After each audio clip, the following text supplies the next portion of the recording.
সবার কাছে পরিচিত একটি শাক হেলেঞ্চা বা হেঁচে শাক।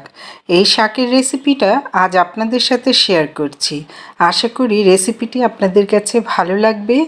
ঔষধি গুণে ভরপুর এই হেলেঞ্চা শাক একটু তিতা লাগলেও শাকটি খেতে কিন্তু খুবই মজার। তাহলে চলুন ভিউয়ার্স, রেসিপিটা শুরু করা যাক। প্রথমেই আমি হেলেঞ্চা শাকগুলো পরিষ্কার করে ভালো করে বেছে নিচ্ছি। মোটা ডাঁটাগুলো ফেলে দিচ্ছি আর কচি ডাঁটা সহ পাতাগুলো নিয়ে নিলাম। এই পাতাগুলো ভালোভাবে ধুয়ে পরিষ্কার করে পানি ঝরিয়ে নেব।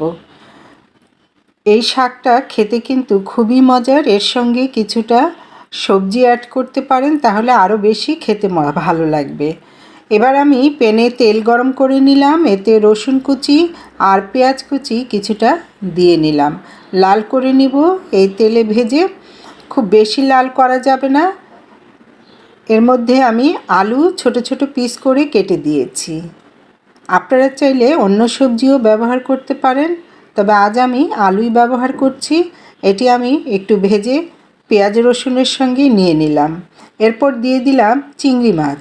চিংড়ি মাছগুলো দিয়ে আমি সামান্য একটু হলুদের গুঁড়ো দিয়ে দিলাম।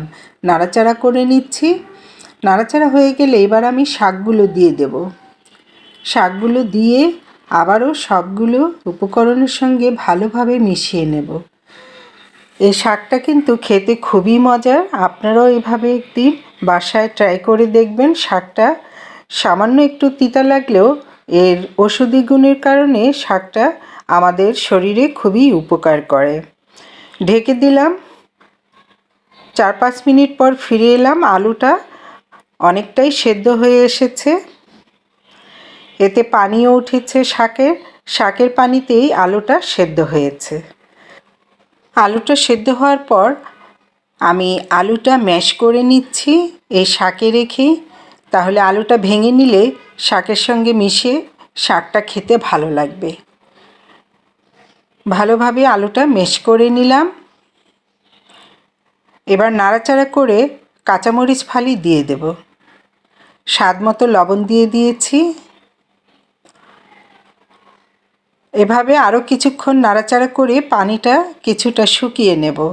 একটু একটু ভেজে থাকবে, খেতে ভাতের সঙ্গে ভালো লাগবে। শাকটা আমার প্রায় হয়ে এসেছে। দেখুন শাকের কালারটা সবুজই রয়েছে। এ পর্যায়ে চুলার আঁচটি মিডিয়াম হিটে রাখা আছে। খুব বাড়ানো যাবে না, তাহলে পানিটা শুকিয়ে পুড়া লেগে যাবে।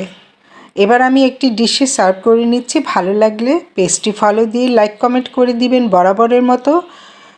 আর চ্যানেলটি সাবস্ক্রাইব করে পাশে থাকা বেল আইকনটি প্রেস করে দিবেন। ভালো লাগলে অবশ্যই শেয়ার করে দিবেন অন্য বন্ধুদেরকে দেখার জন্যে।